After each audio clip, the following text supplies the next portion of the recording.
Bom dia a todos. Vamos retomar nossos estudos sobre o processo penal 1. Eu vou estar olhando à esquerda, que eu vou estar gravando o celular. Última aula, então, nós falamos de flagrante provocado, flagrante preparado, flagrante forjado, né, ou urgido, que é a mesma coisa, não a mesma situação, mas para análise jurídica é a mesma aplicação da súmula 145 do STF, certo? Agora, outra modalidade de flagrante que nós podemos falar é o flagrante esperado, né? Será que esse é um flagrante legal ou ele é ilegal? O que vocês acham? Legal ou ilegal? Flagrante esperado. Vamos lá. Legal. Legal, né? Então, essa é uma modalidade de flagrante onde normalmente é o que mais acontece. Só que, ultimamente, ele vem assim, mudando a característica. Normalmente, ele acontecia em denúncia anônima. Por exemplo, a polícia recebeu uma denúncia que na rua tal, casa tal, estava ocorrendo o tráfico de entorpecente. Então a polícia montava uma campana ali, os investigadores ali disfarçados, e ficavam verificando se o sujeito o proprietário da casa, os moradores da casa realmente estavam vendendo drogas, se tinham ali compradores. Aí o que eles faziam? No exato momento que eles poderiam pegar a pessoa em situação de flagrância, eles às vezes detiam o comprador para acompanhar a diligência, invadiam a casa e surpreendiam o sujeito ali com entorpecente, certo? Então, é absolutamente legal esse comportamento. Agora, o problema é o seguinte: a polícia, temerosa que, vamos imaginar que ela adentrou a residência sem autorização do morador. Mas a situação de flagrante exclui a violação de domicílio, correto? Se a polícia entrar e encontrar a droga, perfeito. Agora, e se ela entra e não encontra nada? A prova é fraca, né? É para o tráfico de entorpecente. E o sujeito não autorizou a entrada. Então, os policiais responderiam por abuso de autoridade, certo? Então, o que eles fazem hoje? Diante desta denúncia anônima e até mesmo de um relatório de investigação assim, preliminar, eles vão até o juiz, e através do delegado, através da autoridade policial, e requer que seja expedido um mandado de busca e apreensão. Então a polícia chega naquela casa com um mandado de busca e apreensão, reviram tudo e, se encontrar entorpecente, dá voz de prisão, apreende tudo, faz um relatório e manda para o juiz. Se for flagrante, determina a lavratura do auto de prisão em flagrante, certo? Então, esse flagrante esperado é absolutamente legal. A polícia, na grande parte dessas operações, agem dessa forma, com informações, né? Mas temerosos de um abuso de autoridade, eles, ao invés de agir naquele primeiro exemplo que eu dei, eles preferem buscar a tutela jurisdicional através do mandado de busca e apreensão, e desta forma não corre o risco de incorrer um crime de abuso de autoridade, tá? Mas lembrem que o flagrante esperado é um flagrante absolutamente legal, absolutamente legal. Não tem induzimento por parte do policial, não tem nada. Ele espera para agir no exato momento que ele consiga prender aquela pessoa em situação de flagrante, certo? Não tem nenhuma ilegalidade. Então vamos falar agora do flagrante retardado, retardado ou de ação controlada, né? Esse é um flagrante que certamente vocês já viram muito isso na televisão, né? Quando a Polícia Federal diz, olha, nós deflagramos aqui uma operação que já tem 2 anos, tem 1 ano que ela está fazendo a investigação. Mas espera aí, quando ela começa a investigação, ela depara com a situação de flagrante, o artigo 301 diz que as autoridades e os seus agentes têm o dever de prender quem seja em situação de flagrante. Mas nesse caso ela não faz a prisão. Por que ela não faz a prisão? Porque, do ponto de vista da investigação, seria melhor para ela identificar os autores dos crimes e deixar para agir no exato momento, do ponto de vista da investigação, que possa obter maior número de prova e prender a maior quantidade de pessoas, certo? Então isso chama-se o quê? Flagrante retardado ou de ação controlada. A própria lei que disciplina o processamento e define o crime organizado, ela tem esse mandamento. Quem localiza aí? A Lei 12.850 de 2003, por gentileza. Quem consegue localizar? 12.850 de 2003.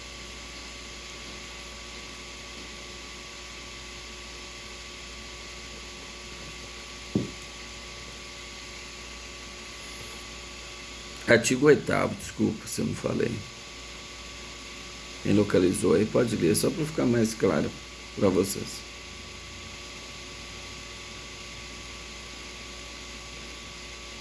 Localizaram aí?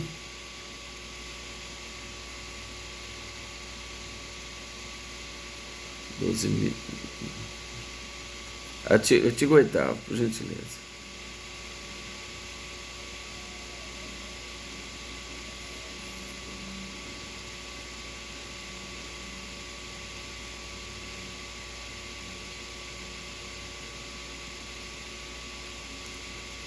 Acho que deu um problema no microfone.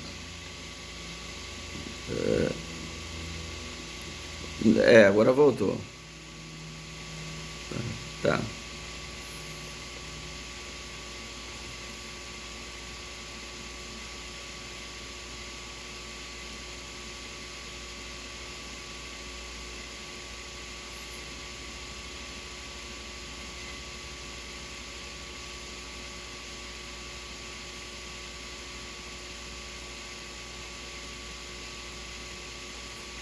Certo?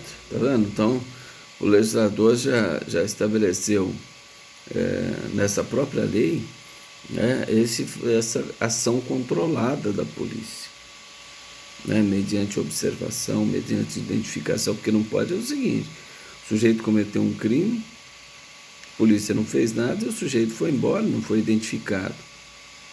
Não dá. Talvez essas pessoas nem sejam presas em flagrante. Por quê? Com base nessas investigações, a polícia pode chegar e prender em flagrante. Mas ela pode também se o Ministério Público tiver elementos, o delegado relata o inquérito com todas as informações, o Ministério Público oferece denúncia e requer a prisão preventiva de todo mundo. Ou requer a própria prisão temporária, que é a prisão para investigação, né? E não prende em flagrante. Mas é a situação que pode se prender em flagrante, porque é um flagrante de ação controlada ou retardada. Só para a gente encerrar essa matéria de flagrante, compensa a gente ler o artigo 53, e salvo engano, esse segundo ou terceiro, da Lei 11.343 de 2006, salvo engano, artigo 53 da respectiva lei. Lei de drogas, quem pode localizar?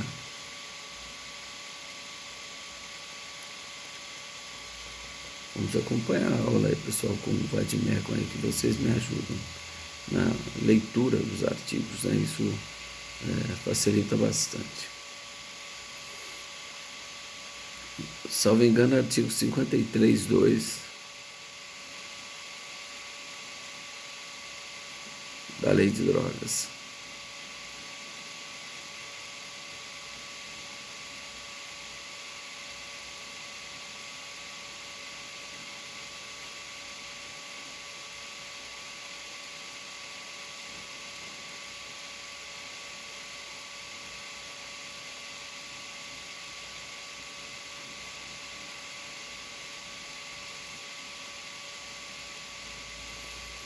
Certo? Então, até o terceiro também fala na continuação, mas nós vamos fazer a leitura.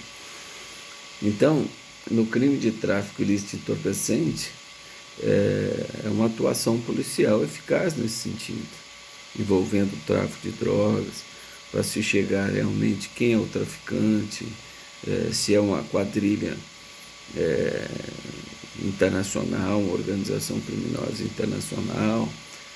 Então a polícia tende a agir desta forma, retardar a ação policial para que possa agir no exato de vista do ponto da investigação, que possa obter o maior número de prova contra essas pessoas e possa prender também o maior número de pessoas. Certo? Então, flagrante retardado ou de ação controlada. Tá? Então, com isso, nós falamos todas as modalidades de flagrante existente. Tá? Só, não sei se eu falei para vocês, se falei, não tem problema, posso repetir. Deixa eu dar um exemplo para vocês, para ver se vocês entenderam. O sujeito sai em perseguição logo após a prática do crime. Então, inciso 3º do artigo 302, ou a polícia sai em perseguição.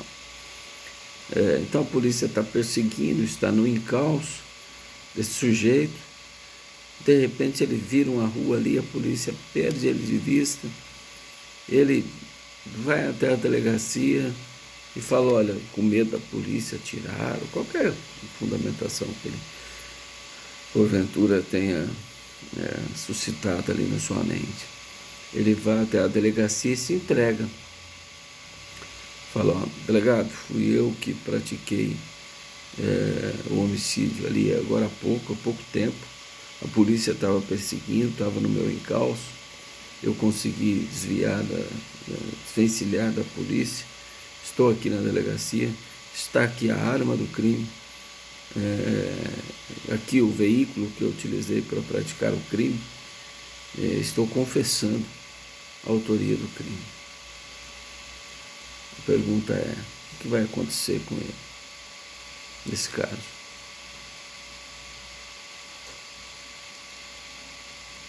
Estou flagrante, tudo bem. É uma das posições. Mais alguém? Vamos lá, vamos raciocinar junto. Se perdeu o exemplo que eu dei, aí não tem como caminhar. Tem que entender o exemplo. Se precisar repetir, eu repito o exemplo. Mas eu gostaria de ouvir a opinião de vocês.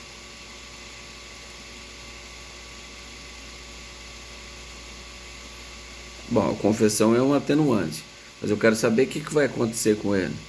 Ele vai embora para casa, falar obrigado, tchau, então estou indo embora para casa.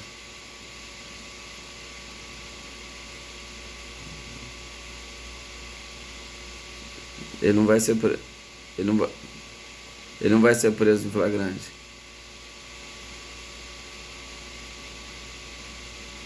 Não, mas quem decreta a prisão é o juiz. Então, nesse primeiro momento, ele vai ser preso em flagrante, depois o juiz que vai analisar se converte em prisão preventiva ou não, aí é outra coisa. Nós vamos chegar lá. Vai ser preso em flagrante. Mais alguém? Vamos lá, pessoal. Vamos. Quem pode falar? O que vai acontecer com a pessoa? Não, a polícia estava no encalço dele. A polícia vira à esquerda, ele vira à direita, sai até a delegacia, a polícia foi para outro lado, e ele chegou na delegacia e se entregou uma arma do crime, confessou o crime. Preso em flagrante. Tá. Quem mais?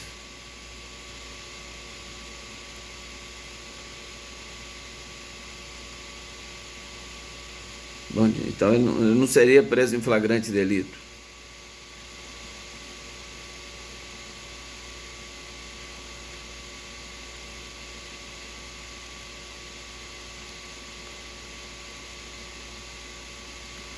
Mas uma pergunta, ele não foi preso em flagrante, ele não foi perseguido logo após o crime? Então não é situação de flagrante, no inciso terceiro.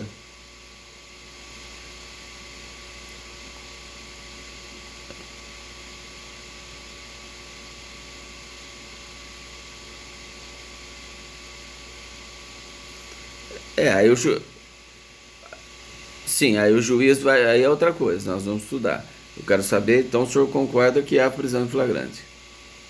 Vai ser preso em flagrante. Tá, mais alguém?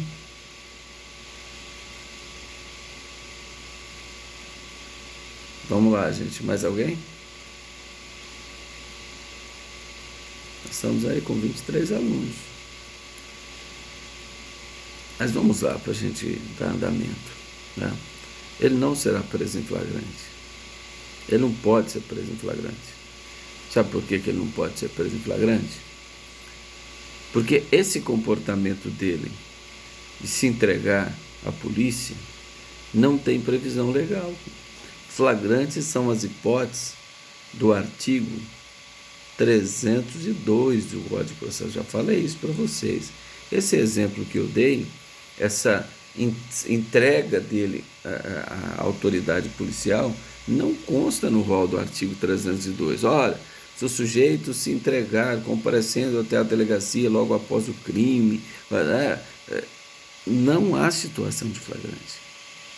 Ah, mas então você está falando que ele vai para casa? Não, não estou falando isso. O delegado, se for o caso, né, se for um crime violento, com não só a gravidade em abstrato do crime, mas a personalidade, os motivos, a circunstância. Ah, o sujeito esquartejou uma criança. Pô, um sujeito desse, entendo que ele não deve ir para a casa dele. Então o que o delegado faz? Olha, eu vou te ouvir. E ele já vai, através dos seus mecanismos, vai lá fazer uma petição para o juiz, representação, para que o juiz decrete a prisão temporária dele para o delegado concluir a investigação. Tá?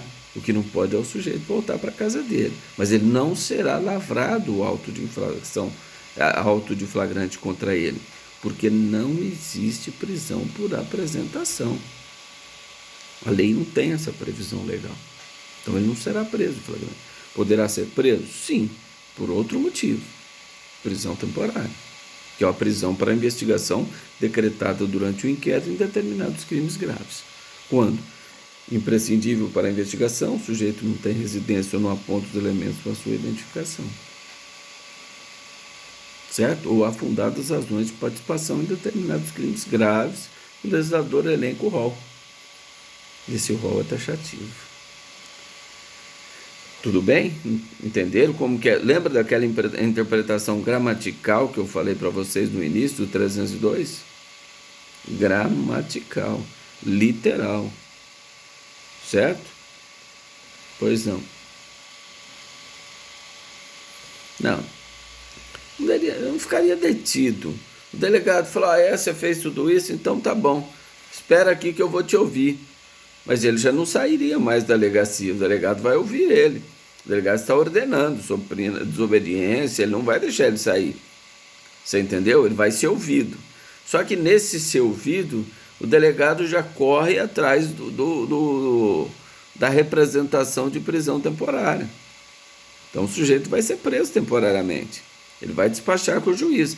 Por isso que existe um plantão de 24 horas do Poder Judiciário para que o juiz possa deliberar sobre as prisões temporárias. Tá certo? Tudo bem? Tranquilo? Podemos encerrar então essa questão de modalidades de flagrante e passar agora para a lavratura do auto de prisão em flagrante? Tranquilo? Então vamos lá. Vamos ver se dá para tocar. Vamos lá. Bom, então, efetuado a prisão em flagrante, seja por qualquer pessoa do povo, seja pelas autoridades policiais e seus agentes, né, policial militar também, né, e grande parte das prisões em flagrantes ocorrem pela polícia militar, porque é ela que faz o serviço ostensivo, na verdade, o serviço ostensivo, quem faz é a polícia militar, né? Então, ela comparece com o preso, por exemplo, você foi vítima lá de um roubo, a polícia foi até a sua residência, né? Falou, olha, se virar a rua ali agora, a polícia vai no encalço, prendeu, leva para a delegacia, né? Primeira coisa que vai se fazer depois é o reconhecimento, nos termos do artigo 226 do Código de Processo Penal, mas aí serão ouvidos os condutores, serão ouvidos as testemunhas, serão ouvidos a vítima e, por último, o conduzido. Essas são as terminologias que são utilizadas no flagrante.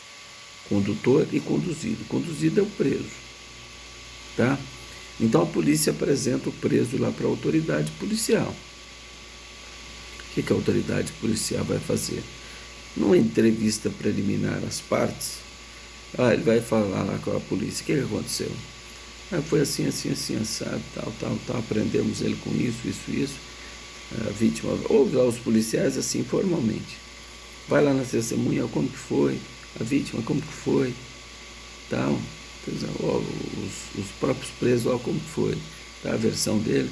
O delegado chega à conclusão que realmente é situação de flagrante. E aí ele vai ratificar a voz de prisão que foi dada anteriormente pelos policiais e determinar a lavratura do auto de prisão em flagrante. Aqui existe toda uma formalidade que tem que ser observada sob pena de ser decretada a nulidade do auto de prisão em flagrante e consequentemente o relaxamento da prisão em flagrante. Então é uma peça absolutamente formal. Então, o condutor chega e apresenta o preso para a autoridade, pega um recibo que entregou o preso, é ouvido e vai embora. O outro policial que estava como condutor é ouvido, né? O outro já tem o recibo lá que eles entregaram o preso para a autoridade e vai embora. Houve-se uma testemunha, né, que estava lá na casa também, que não é a dona da casa, mas estava lá, testemunha, é ouvida também, vai embora. Houve-se a vítima, vai embora. Mas por que você está falando isso? Estou falando isso só para falar para vocês agora uma parte histórica. O que é uma parte histórica importante para vocês entenderem? Antes, o flagrante era uma peça só. Ele começava, por exemplo, da página 1, ia lá até a página 21, 31, 25. Então, o policial era ouvido, ficava lá esperando. Esperando o quê? Concluir a lavratura do auto de prisão em flagrante. A testemunha era ouvida, ficava lá fazendo o quê? Esperando concluir o auto de prisão em flagrante. A vítima era ouvida, ficava esperando terminar o auto de prisão em flagrante. Ouvia-se o preso. Tá. E aí, se tivesse outras diligências, de ter que levar o IML, tinha que esperar voltar. E aí, todo mundo assinava aquela peça de 30 laudas ali, de 20 laudas. Todos assinavam. Assinavam os condutores, testemunha. vítima, advogado, delegado, escrivão. Então o que acontecia? Qual que é a moral da história, vamos dizer assim? Chegava na delegacia um flagrante complexo, por exemplo, de um homicídio. Isso quando tinha, por exemplo, plantão 1 e 2. Hoje é central de flagrante. Plantão 1 e 2. Chegava, por exemplo, 5 flagrantes lá no plantão 1. E aí fazia um por vez. Não tinha aqueles monte de escrivão. Não, era um escrivão só. Então, às vezes, o crime acontecia às 18 horas, só iria terminar 4 horas da manhã. E até 4 horas da manhã, todo mundo lá na delegacia, se tivesse 5, 6 policiais, 7 policiais na ocorrência, eles não poderiam voltar para o trabalho. Eles tinham que ficar lá. Para quê? Para terminar o auto de prisão em flagrante, para concluir o auto de prisão em flagrante. Isso era absurdo. Então, se chegava na delegacia, tinha 30 policiais lá, militares, fazendo o quê? Está lavrando um auto, nós estamos esperando, depois é o nosso, aí vai esperar lavrar. Hoje não. Hoje o novo artigo 304, ele chegou, apresentou o preço para a autoridade, pegou o recibo, é ouvido, ele vai embora. O outro policial foi ouvido, vai embora. Testemunha, foi ouvido, vai embora. Então, desmembrou essa questão do flagrante. Mas tem que obedecer à ordem de oitiva, sob pena de nulidade. Por quê? O conduzido, que é o preso, ele tem o direito de ser ouvido por último, em último lugar, sob pena de nulidade. Porque a lei diz isso. Ele tem, o conduzido, a garantia constitucional de falar por último. Por quê? Falar por último, ele tem condição de se defender, já fazer a sua defesa material, sua defesa própria, naquele momento, que ele vai ser ouvido pela autoridade, interrogado pela autoridade. Tudo bem? Então, essa questão histórica é muito importante. Isso dinamizou, os policiais já, flagrante faz, já voltam a trabalhar, acabou com aquela... mas como que eu sei agora, então, se desmembrou? Se o delegado não interrogou o réu antes das testemunhas? Pelo horário, Porque o horário consta no termo de depoimento, dia tal, hora tal.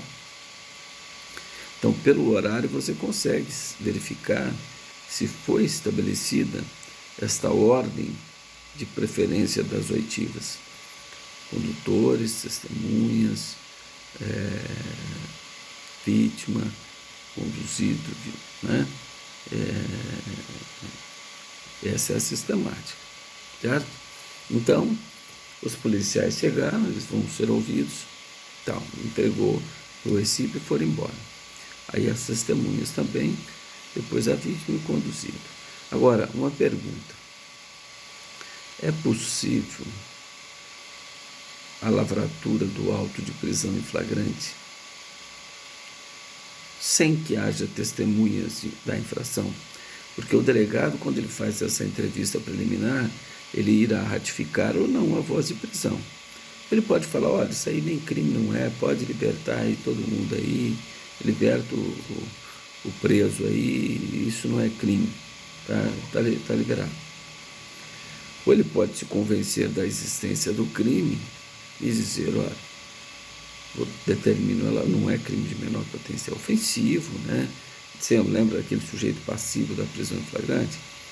Então, o sujeito tem que ser, pode ter, para lavrar o auto de prisão em flagrante, o sujeito tem que ser realmente um sujeito passivo, qualquer pessoa, exceto aquelas que nós falamos.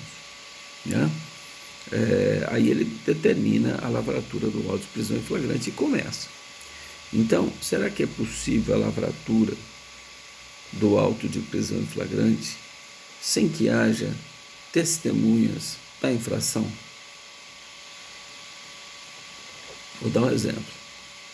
Estou viajando, o vizinho aciona a polícia, a minha casa está sendo furtada, a polícia chega e prende os furtadores em flagrante delito. Leva para a delegacia. Não tem testemunha da infração. O vizinho só escutou um barulho lá e chamou a polícia. Mas eles não viram lá quem que estava lá dentro, se era pessoa estranha, não. Não tem testemunha da infração. Ou o vizinho chamou a polícia, o sujeito já estava com a televisão, o computador dentro do carro e foi pego lá virando a esquina. Então não tem testemunha da infração. É possível que seja lavrado o auto de prisão em flagrante? Exato. Sim. Mais alguém? A Simara falou, né? Vocês acham que é possível? É possível? Mais alguém? Faça as perguntas para poder fixar, né, bem a questão.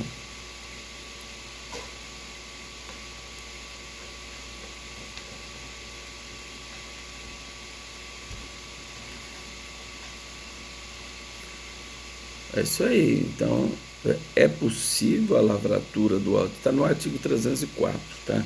O que nós estamos falando agora está no artigo 304 do Código de Processo Penal.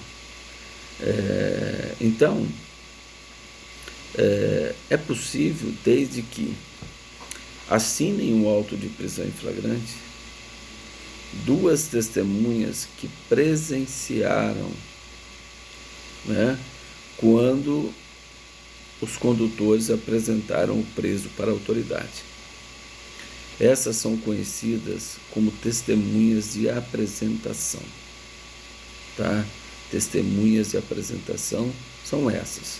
Quando não há testemunha de infração, é necessário que duas testemunhas, assinem o auto de prisão em flagrante, atestando que presenciaram quando os condutores chegaram e entregaram o preso à autoridade policial. Certo? Isso é testemunha de apresentação. Tudo bem?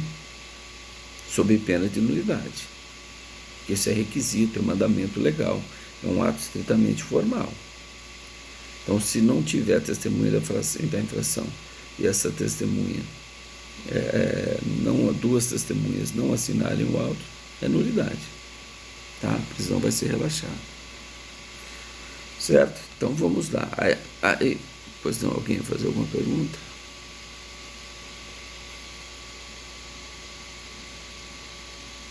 Não, pode ser outros policiais e aqueles que não participaram da diligência. Né? Qualquer pessoa capaz ali, mas que não participou da diligência. Ou de ser diligência, eu digo assim, da prisão em si. Né? Tudo bem? Nada. Então vamos. Pois não.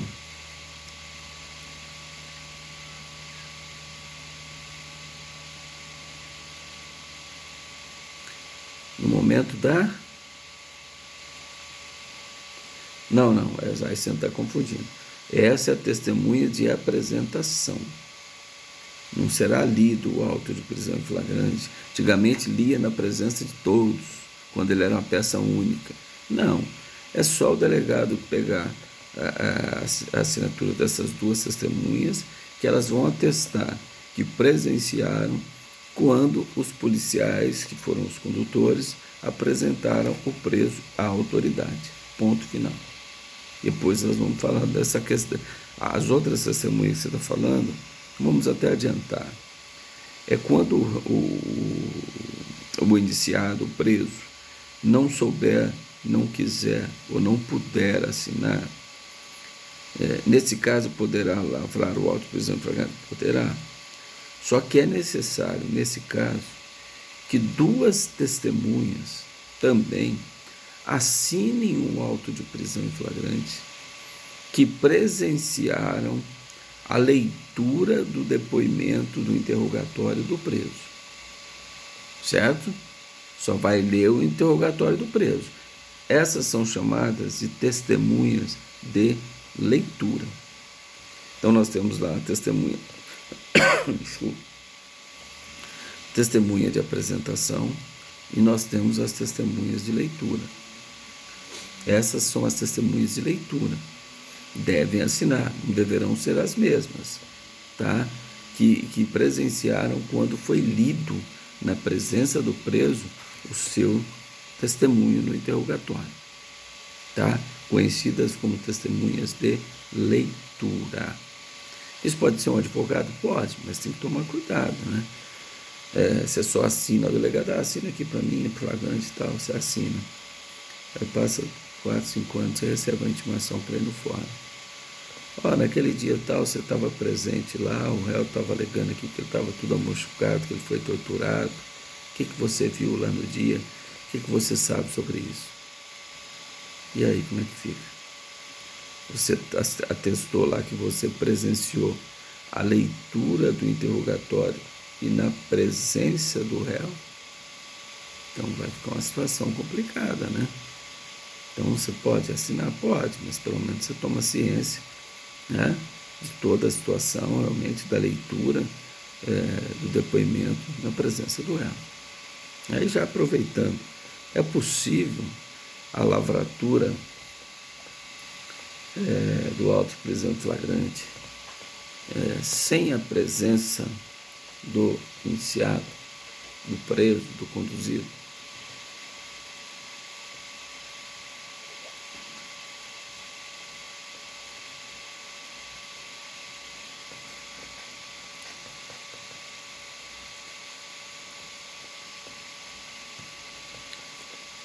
Sim, isso mesmo, vai ser lavrado. O sujeito está hospitalizado. Tá? Lavra-se o auto de prisão em flagrante. Na primeira oportunidade, porque o auto de prisão em flagrante não inicia o inquérito policial, então ele vai ser ouvido lá no inquérito policial. Na primeira oportunidade, ele melhorou, está lá no hospital, mas não está de alta. Vai o escrivão lá no hospital e vai colher o depoimento dele. Ele já teve alta e foi para a delegacia, foi para o CDP. O escrivão vai lá no CDP ouvir ele. Certo? Ou o sujeito chega na delegacia, cometeu o crime e está embriagado. Como é que o delegado vai ouvir ele se o sujeito está embriagado? Tá? Às vezes dá tempo do sujeito, o tempo que ele fica lá à disposição, às vezes, para ser transferido para um CDP ou para um estabelecimento provisório para participar da audiência de custódia depois, ele melhora e o delegado vai colher o depoimento dele, o escrivão vai colher o depoimento. Mas isso não impede que seja lavrado o auto de prisão em flagrante. Certo? Então nós temos, no auto de prisão em flagrante, nós temos, 3 fases. A captura, a fase da lavratura, que é essa nós estamos estudando, e depois nós vamos falar da fase da custódia. Certo? Mas vamos falar um pouquinho desse interrogatório do conduzido, interrogatório do preso. Vamos falar um pouquinho desse interrogatório do preso. Será que deve dar as garantias constitucionais para ele ou não?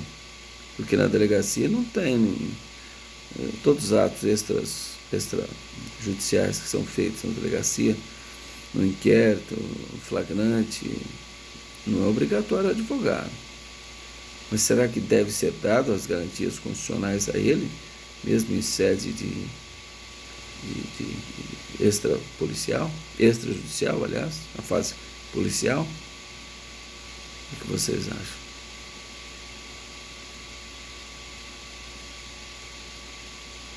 Tem que dar. Tem direito de ficar calado, tudo bem. O que mais? Quais direitos?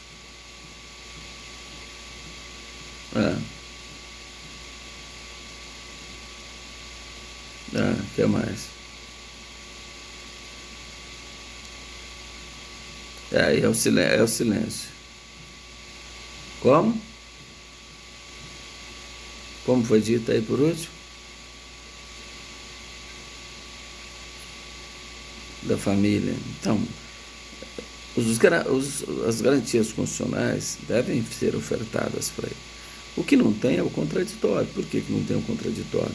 Porque não tem ninguém acusado. E a Constituição garante o contraditório e a ampla defesa aos acusados em geral. Aqui nós não temos ninguém acusado. Temos alguém que é objeto de uma investigação ou de uma prisão em flagrante. Ah, mas não é acusado. Então não se estabelece o contraditório e a ampla defesa. Mas ele pode exercer a sua defesa material. Ele pode convencer o delegado que ele é inocente? Pode. Isso é defesa material. Ele tem o direito de ter acesso a um advogado? Tem. O advogado tem esse acesso a ele antes do interrogatório dele e pode esclarecer, olha, você deve falar isso, a tese vai ser essa, então você vai falar que aconteceu desta forma. Bom, na verdade, né, como que aconteceu, mas desta forma. Por quê? O advogado, a função do defensor é atuar de forma a diminuir a responsabilidade criminal do seu constituinte. Então, grande parte das defesas do advogado, lá na fase judicial, na fase do júri, na fase conhecida como sumário de culpa, né, que é na primeira fase dos crimes de competência do júri, as teses, elas nascem lá na delegacia e elas devem ser coerentes até o último julgamento, né? E essas teses são aquelas lá do direito penal que vocês estudaram, excludente da ilicitude, da culpabilidade, né? Erro de proibição, erro de tipo, coação moral irresistível, inexigibilidade de conduta diversa, resultado diverso do pretendido. Tudo isso deve ser ventilado uma causa de privilégio, violenta emoção, logo em seguida injusta provocação da vítima. Tudo isso você deve alegar no interrogatório, orientando o seu constituinte. Ah, mas o advogado é obrigatório na lavratura do auto de prisão em flagrante? Lógico que não. Não tem ninguém sendo acusado. Mas o advogado pode participar defendendo os interesses do seu constituinte? Sim, só que ele não tem uma participação ativa. Ele não pode fazer pergunta para testemunha, não. Flagrante, quem preside é a autoridade policial. É a autoridade policial. Tá? E a autoridade policial, já vamos falar da competência, é a autoridade policial não do local onde se consumou o crime, mas do local onde ocorreu a prisão. Então vamos imaginar o seguinte: o sujeito comete um crime aqui em Ribeirão Preto. A polícia sai em perseguição. O sujeito pega em Anguera e vai embora. Polícia perseguindo. Aí ele é preso lá em Ituverava. Em Anguera, aqui sentido Uberaba. Qual a autoridade competente para lavar o auto de prisão em flagrante? É do local onde ocorreu a prisão. Seria quem? O delegado de polícia de Ituverava. Ele que vai lavrar o auto de prisão em flagrante. E depois ele vai determinar a remessa, porque ele não é comprador, ele não tem atribuição, a remessa do auto de prisão em flagrante juntamente com o preso a autoridades que for competente. Certo? Ituverava não tem delegacia. Cidade mais próxima. Então não é onde se consumou, é onde ocorreu a prisão e não onde se consumou o crime. É do local onde ocorreu a prisão. O delegado que tem atribuição para presidir a lavratura do auto de prisão em flagrante. Certo? Mas então nós estamos falando do advogado. Pois não.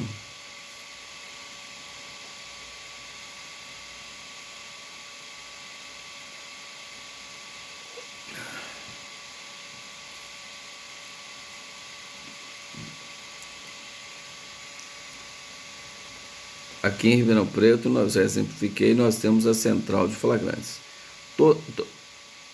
Não, Todo crime é lá que é lavrado, é a central de flagrantes, 24 horas. Ela recebe o inquérito depois, mas a lavratura ela é feita lá na central de flagrantes. Tá? Então, lavra-se o flagrante lá, e comunica o juiz, manda uma cópia lá para a delegacia responsável onde consumou a infração. Se for Zona Norte, manda lá para o 5º Distrito Policial e ele vai investigar lá. Mas o flagrante será lavrado lá na central de flagrantes. Tá? Antes nós tínhamos dois, né? Nós tínhamos durante o expediente, eram as delegacias respectivas, e fora do expediente nós tínhamos o 1º e o 2º Distrito Policial. Um ali no Campos Elíseos e o outro onde é a central de flagrantes hoje. Aí com essa unificação, nós temos lá uma central de flagrantes com delegados, com investigadores, com escrivão, que ficam 24 horas. Não, vai tudo para a central de flagrantes. Tudo para a central de flagrantes.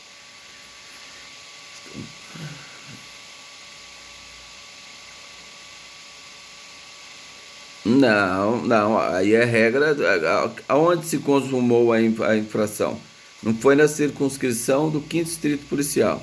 O delegado de Uberaba vai mandar para quem? Vai mandar o inquérito para o delegado que tem atribuição. Quem que é? Do 5º Distrito Policial. É ele que vai receber uma cópia do inquérito policial e tomará as providências legais. Certo? Ele vai receber o auto de prisão em flagrante, vai comunicar ao juiz, né? Em determinados casos, quando demora muito, né, para estabelecer essa lavratura e essa comunicação, nós vamos dizer que tem que obedecer um prazo. Até 24 horas da prisão tem que comunicar ao juiz.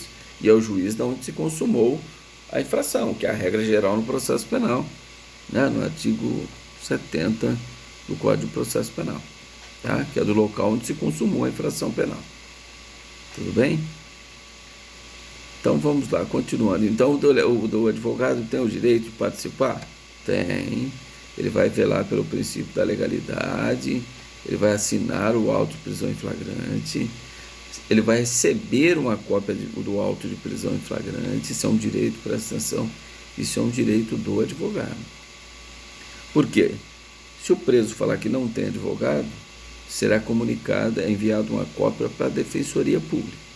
Nós vamos explicar providências após a lavratura do auto de prisão em flagrante.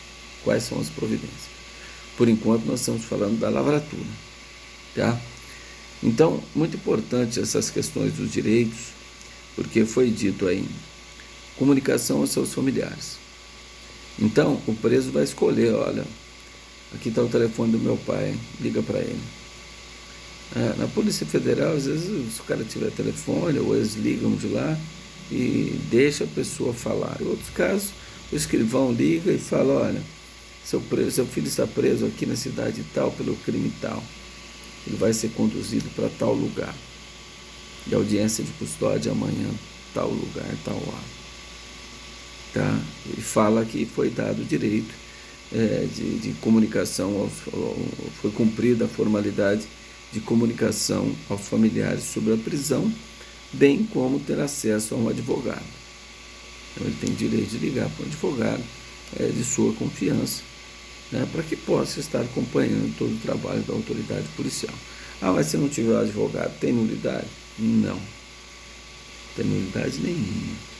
Porque não tem ninguém acusado, tem alguém que é objeto de uma investigação. Não tem ninguém acusado.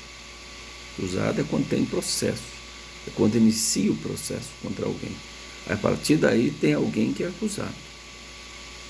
Tá? Caso contrário, não. Tá? E depois tem a fadada tese, entre aspas, do direito ao silêncio. Isso é uma garantia constitucional, né? Chama direito ao silêncio, princípio da não incriminação. Ele não é obrigado a fazer prova contra si mesmo, ele pode permanecer em silêncio, e o silêncio não poderá ser utilizado em prejuízo da sua defesa. Isso é uma garantia constitucional, uma garantia também de natureza infraconstitucional. Quando o delegado for fazer um interrogatório, ele deverá observar, na medida do possível, o disposto no artigo 185 ao artigo 195, que trata do interrogatório judicial. Do interrogatório judicial. Porque não tem regra para o interrogatório policial. Então o código diz que ele tem que seguir as mesmas regras como se fosse um interrogatório judicial. Então a primeira fase é uma fase de qualificação, se tem filhos, onde mora, quanto a idade que tem o filho, né? Quanto ganha, se ajuda alguém, todo aquele, colhe toda a vida pregressa do sujeito, né? Isso é importante, tanto depois lá, quando o juiz vai decidir sobre a conversão do flagrante ou não, essa questão da vida pregressa, isso é muito importante. Se tem filhos menores que dependem, se é casado, se a esposa também trabalha, tudo isso é feito no sentido de explorar essa qualificação. E depois, a segunda parte do interrogatório é o mérito. O mérito. Consta aqui, de acordo com depoimentos policiais, que na hora tal você esteve lá na casa da vítima lá e praticou esse crime. Isso é verdade? O que você tem a dizer sobre isso? Ele vai falar, não, eu vou permanecer em silêncio. Uma garantia constitucional dele. Mas é a pior tese que existe. Eu vou falar só em juízo. É a pior tese que existe. Por que você está dizendo isso? Porque, na verdade, quem se cala não é que ele consente, mas o inocente não se cala. O inocente quer falar. Se eu estou sendo injustiçado, eu vou ficar com toda a tranquilidade do mundo e chegar, eu só vou falar em juízo, vou ficar em silêncio. Tudo bem, aí o juiz vai receber isso aí. Aí o juiz não pode falar e utilizar, nem se for no júri, nem o promotor não pode utilizar, ele permaneceu em silêncio, então ele é peraí, não é isso. O silêncio não pode ser utilizado em prejuízo. Só que no íntimo do juiz, quando ele vai proferir uma decisão, quando ele vai receber a denúncia, no íntimo do juiz, ele vai pensar justamente isso. O sujeito está falando que é inocente, mas lá na cadeia ele permaneceu em silêncio, junto com o seu advogado, ou sozinho. Mas o inocente não se cala, o inocente quer falar, ele quer convencer onde que ele estava, o que ele estava fazendo, que ele não pode ser preso, ele grita, ele esperneia. Então, esse é um comportamento geral do inocente. Então, essa é a pior tese que existe. Então, o advogado que chega lá na delegacia, eles têm que estar preparados e ter um conhecimento, principalmente da parte geral do Código Penal, para que ele possa orientar o seu constituinte e manter depois essa mesma tese em todas as audiências que ele for ouvido.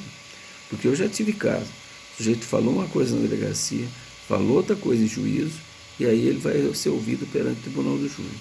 Aí eu vou fazer a defesa dele lá no júri. E aí? Será que isso dá credibilidade para o júri?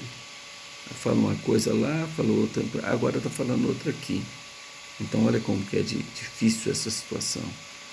Então o advogado tem que ter realmente, para se atuar nesta área, ele tem que ter esse conhecimento técnico para poder, desde já, sustentar, principalmente nos crimes contra a vida, sustentar já pensando lá no júri. Já pensando quais as teses que ele pode sustentar lá no júri. É lógico que é teses coerentes, né? Você não faz milagre. De repente você vai sustentar só a ausência das qualificadoras. Mas o sujeito confessou que matou, tem testemunha que falou que ele matou.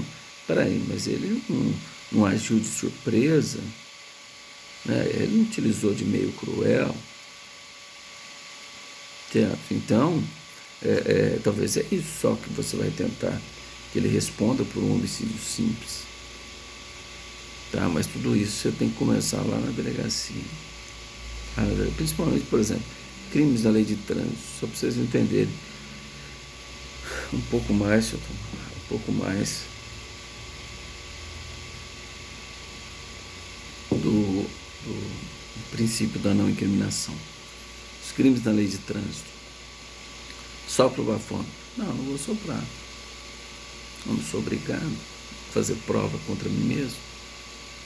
Então, tudo que depende de ação, você não é obrigado.